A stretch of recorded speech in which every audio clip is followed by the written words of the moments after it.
Chennai shopping మాల్లో ఉగాది వేడుకలు. మీ పండుగ షాపింగ్ చెన్నై షాపింగ్ మాల్లో చేయండి. అందమైన వస్త్రాలతో పాటు విలువైన బహుమతులు పొందండి. నమస్కారం, వెల్కమ్ టు ఐ డ్రీమ్. ధర్మ మార్గం విత్ విజిత కార్యక్రమానికి స్వాగతం.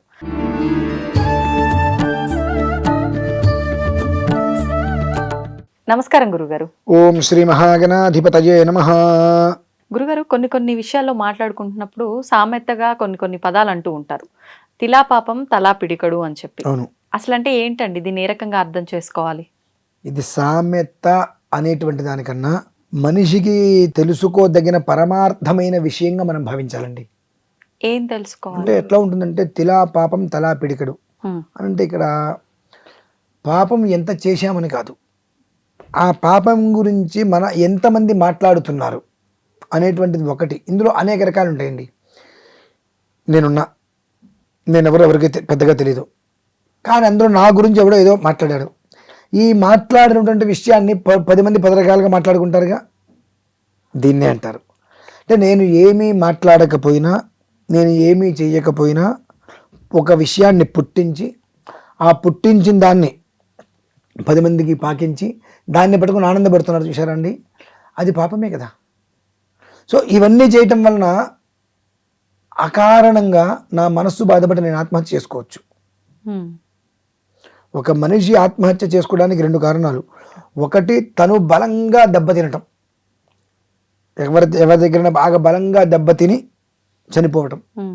2, తన దోషం లేకపోయినా 10 మంది ఇతను ఇట్లా ఇవి మాట్లాడటం వలన ఆ మాటలు తట్టుకోలేక బయటకు వచ్చి తన మొహాన్ని చూపించలేక చనిపోవటం.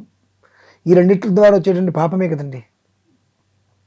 అంటే ఇంతైనప్పటికీ కూడా నువ్వు ఎంతైతే దాన్ని స్ప్రెడ్ చేస్తున్నావో అంతంత వృద్ధి చెందుతుంది. అది ఎప్పుడూ కూడా పుణ్యం ఎలా అయితే వృద్ధి చెందుతుందో పాపం కూడా అలానే వృద్ధి చెందుతుందండి. ఇప్పుడు మన ఇంట్లో ఎవరైనా వ్రతం చేసుకుంటూ ఉంటారు, నాకు అదే అనిపిస్తూ ఉంటుంది, నీ నోరు ఎందుకు అనవసరంగా నోరు మూసుకొని కూర్చోలేవా, కుటుంబాన్ని నాశనం చేసుకుంటాం ఎందుకు అనిపిస్తూ ఉంటుంది. వ్రతం చేస్తున్నప్పుడు మనం పిలిచారు, మనం వెళ్ళాం, కూర్చున్నాం, వ్రతం చూసాం, కథ విన్నాం, ప్రసాదం తీసుకున్నాం, భోజనం చేశాం, దండం పెట్టుకున్నాం, వచ్చేసాం. ఇలా కాకుండా ఈయనేంటి ఇలా చేస్తున్నారు, మొన్న మా ఇంట్లో వచ్చినాయి గారు అలా చేయించారు కదా, ఇటువంటివన్నీ కూడా మంత్రం గురించి నీకు తెలియదు, క్రియ గురించి నీకు తెలియదు. నీకు ఏదో చేశారు, నువ్వేదో చేయించుకున్నావు, ఇక్కడ ఏదో జరుగుతుంది, చూసి నమస్కారం చేసుకో. దాని గురించి నువ్వు ఎప్పుడైతే విషయీకరించావో, ఇది ఎట్లా ఏంటి అది అట్లా ఏంటని చెప్పి మాట్లాడే ప్రయత్నం చేశావో, అందులో ఉండేటువంటి ఏదైతే అనుసంధానానికి దోషమైతే ఉంటుందో అది ఆపాదించేసింది. అంటే మనకు సంబంధం లేనిది, మనది కానిది పూసుకొని తెచ్చుకోవటం. మనం ఏమి చూడలే, ఇదిగో పులి అంటే అదిగో తోక అన్నారు, అవునే ఆయన అక్కడ చూసాను, కళ్ళ దగ్గర మచ్చలు కూడా ఉన్నాయి. ఎవరికైనా ఉపయోగం అండి ఇవన్నీ కూడా. మనిషి చేసేటువంటి వాటిల్లో చిన్నదే కదా అనుకొని జీవితం సర్వనాశనం చేసుకోవడానికి మూలమండి. కొంతమంది నన్ను ఏమన్నా అడిగినప్పుడు నేను ఒకటే సమాధానం చెప్తా, ఏమండి మీకు తెలుసు అన్నారు అనుకో, నిజంగా నాకు తెలుసు అని చెప్తా, లేదనుకో తెలియదే అని చెప్పేద్దాం. మహా అయితే నాకు తెలియదంటే అనుకుంటా, నేనకేం తెలియదు అంటారు, నష్టమేముంది.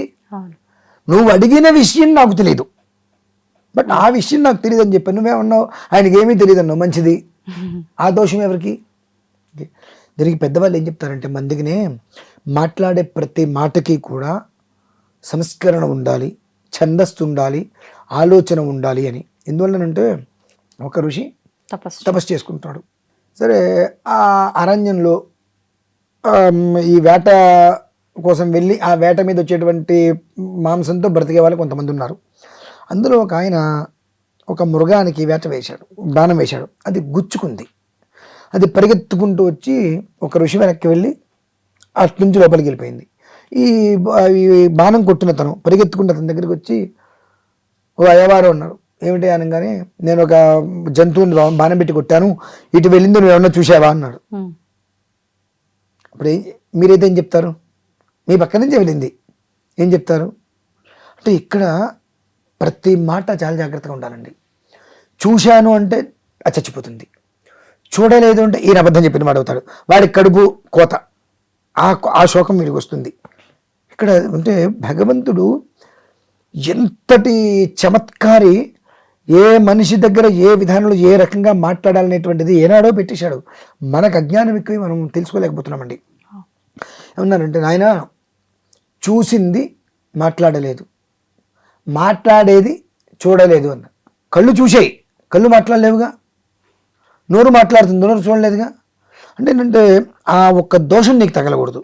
ఇటు వెనక్కే వెళ్ళిందని చెప్పారా, దాన్ని చంపేస్తాడు, అది చచ్చిపోతుంది ఆ పాపం. అతనికి కడుపునడుతుంది. లేదు నేను చూడలేదు అన్నావా, అసత్య దోషం, అబద్ధం చెప్పిన దోషం వచ్చింది. పైపెచ్చు వాడి కడుపు కొట్టిన దోషం, రెండు ఆపాదించినాయి. దీని నుంచి మనం నేర్చుకోవాల్సింది ఏమిటి అంటే జాగ్రత్త. అంటే ఏది పడితే అది, మనం విన్నది మనం చూడనిది, విన్నదే కానీ అది నిజమో కదా మనకు తెలీదు. కాబట్టి మనం విన్నది మనం చూడనిది మనకు తెలియనిది మన దగ్గరికి ఏదన్నా వస్తే మౌనంగా ఊరుకోవటం. అలా కాకుండా నేను మాట్లాడతాను, ఇంకో 2 ఎక్స్ట్రా దీనికి కల్పిస్తాను అనుకోండి, మంచిదే. దానివలన ఇప్పుడు నేనున్నా కదా, నా గురించి 4 మాటలు మాట్లాడారు, ఓకే. భగవత్ సాక్షిగా అక్కడ జరిగేది ఏంటంటే అండి, నా దగ్గర ఉన్నటువంటి నార్మల్గా ఉండేటువంటి దోషాలన్నీ కూడా నేను క్లీన్ చిట్. ఈ వీటన్నిటికి కూడా బాధ్యులు ఎవరు? మాట్లాడిన వాళ్ళు, విన్నవాళ్ళు, చెప్పుకున్న వాళ్ళు, వీళ్ళు బాధ్యులవుతున్నారు. వాళ్ళు దినదిన గండం 100 ఏళ్ళ ఆయుష్, వంశాలు పోతాయి.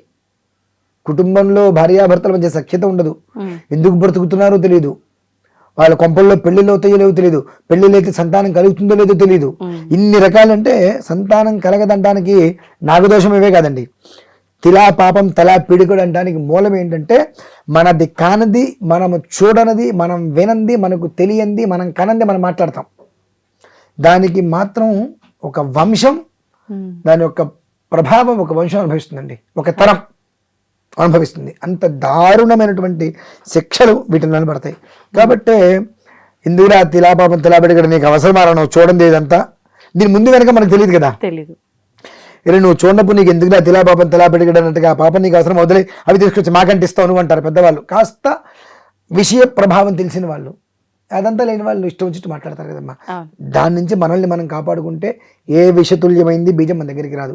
లేదనుకోండి ఇలానే తిలా అంతే ఎంత ఉంటుంది, దాని యొక్క ప్రభావం ఒక తరం అంటే ఆలోచించండి ఏ స్థాయిలో ఉంది దాని ప్రభావం, అది విషయం. అది జాగ్రత్త కోసం చెప్పే మాటలు అంతే ఖచ్చితంగా. ధన్యవాదాలండి. పరమేశ్వర తవ్వండి, తవ్వుతూనే శివలింగం సరే దాన్ని అట్లా కప్పేసేయండి, చూపించదండి. కృష్ణ ఇస్ దేర్, మూర్తి పూజ కాదు, సాక్షాత్ బ్రజేంద్ర నందన భగవాన్ ఉన్నారు మూర్తులు.